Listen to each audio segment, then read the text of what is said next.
بسم اللہ الرحمن الرحیم۔ کتاب پیراسائیکالوجی، مصنف حضرت خواجہ شمس الدین عظیمی رحمۃ اللہ علیہ۔ الف کمپیوٹر۔ کسی علم کو سیکھنے کے لیے اس کی الف بے پے سے واقفیت ہونا ضروری ہے۔ کوئی آدمی جب تک الف بے پے کا قاعدہ نہیں پڑھ لیتا اردو زبان پڑھنا لکھنا نہیں سیکھ سکتا، جبکہ اس کی مادری زبان بھی اردو ہے۔ مادری زبان کے علاوہ دوسری زبان بھی اس وقت سیکھنا ممکن ہے جب کوئی ابتدائی قاعدے سے واقف ہو۔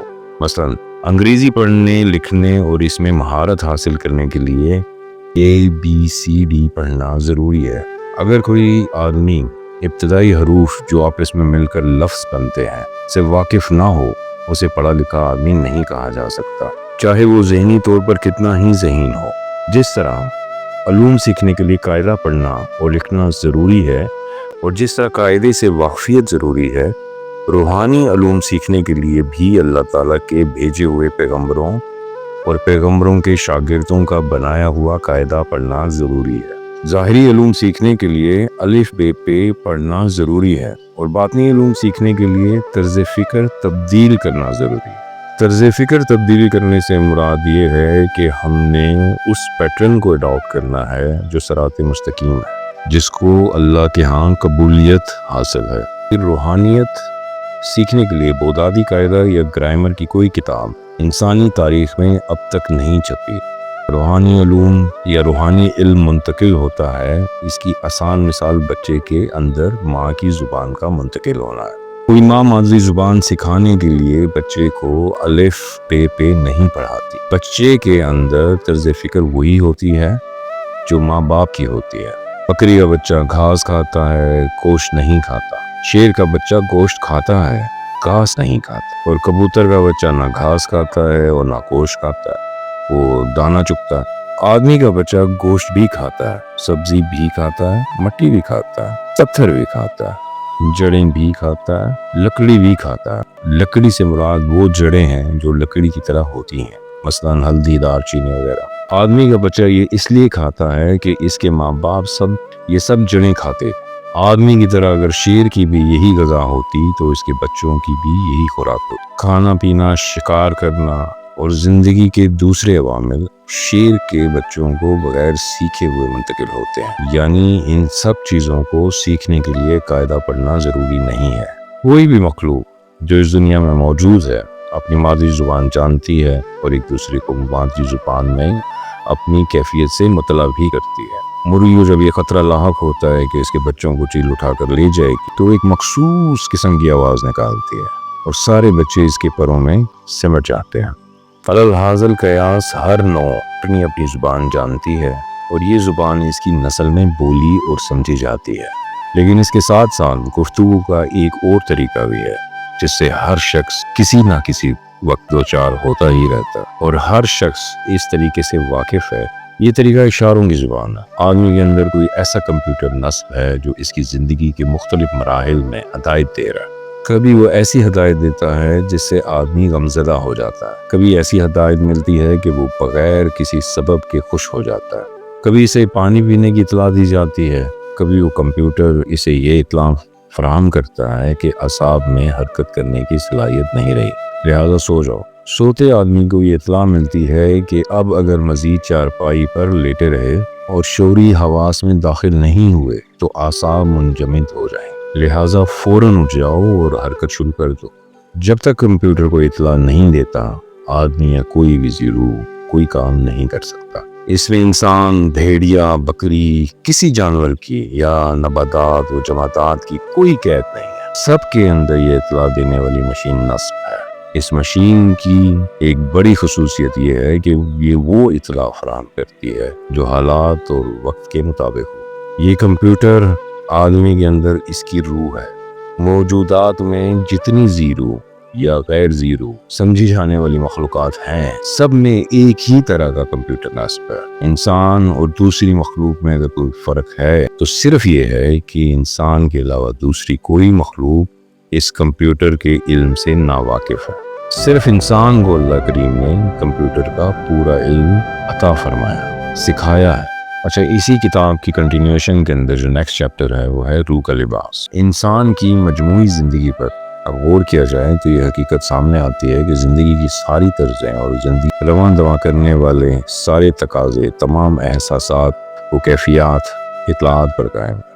کہیں ہمیں اطلاع ملتی ہے کہ سردی ہے، کہیں ہمیں اطلاع ملتی ہے کہ گرمی ہے، بھوک پیاس، تکلیف، خوشی، محبت، نفرت، رحم، ظلم اور زندگی میں کام آنے والے سارے کے سارے تقاضے اطلاعات کے اوپر قائم ہیں۔ جب ہم یہ دیکھتے ہیں کہ زندگی اطلاعات کا مجموعہ ہے تو یہ تلاش کرنا ضروری ہو گیا کہ اطلاعات کا منبع کیا ہے۔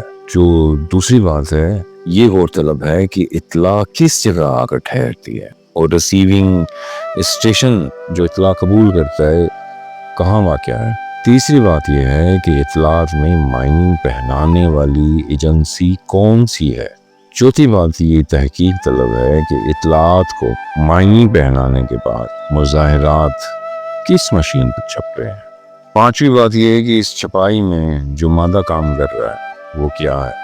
اور چھٹی بات یہ ہے کہ اطلاعات مختلف مراحل سے گزر کر جب مظہر بن جاتی ہیں تو وہ کہاں نیست و نابود ہو جاتی ہیں۔ روحانی علوم کی پہلی کتاب میں یہ بات سمجھانے کی کوشش کی جاتی ہے کہ گوشت پوست سے مرکب اور رگوں پٹھوں سے بنا ہوا پتلا اصل انسان نہیں ہے، بلکہ گوشت پوست کا جسم اصل انسان کا لباس ہے۔ جس طرح گوشت پوست کی حفاظت کے لیے ہم اون کا، کھال کا، روئی یا دوسری چیزوں کا لباس پہنتے ہیں، اسی طرح اصل انسان ہماری روح گوشت پوست کا لباس بناتا ہے۔ گوشت پوست کا جسم محض ایک لباس ہے، اور جس ہستی کو اللہ کریم نے انسان کہا ہے اسی عرف عام میں روح کا نام دیا گیا۔ قاعدے اور قانون کے مطابق اگر کوئی بندہ روحانی علوم سیکھنا چاہتا ہے تو اس کے اندر یہ یقین راسخ ہونا ضروری ہے کہ گوشت پوست کا جسم مفروضہ اور فکشن ہے۔ جب یہ یقین پختہ ہو جاتا ہے کہ گوشت پوست کا جسم لباس ہے، فکشن ہے، فنا ہونے والا ہے، تو قدرتی طور پر مفروضہ حواس سے ذہن دور ہونے لگتا ہے، اور جب مفروضہ زندگی سے ذہن پلٹتا ہے تو حقیقت کی طرف سفر شروع ہو جاتا ہے۔ اس لیے کہ حقیقت اور مفروضہ دونوں چیزیں ایک مرکز پر جمع نہیں ہوتی۔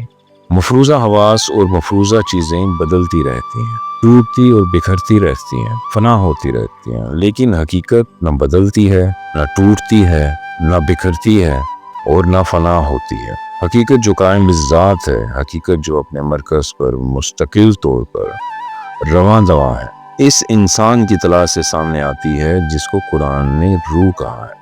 مگر روح کے بھی مدارج ہیں۔ لا علمی کی بنا پر روح کو بھی ایک ایسا ہی آدمی یا انسان سمجھا جاتا ہے جیسے گوشت پوست کا انسان۔ ہم دیکھتے ہیں کہ روح ایک ایسی حقیقت ہے جو جزو لا تجزا ہے، جو اپنی ذات کے ساتھ وابستہ اور پیوست ہے اور قائم ہے۔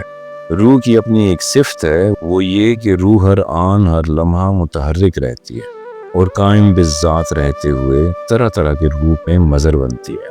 روح کا ایک بڑا وصف یہ ہے کہ مفروضہ اور فکشن حواس میں کبھی سامنے نہیں آتی۔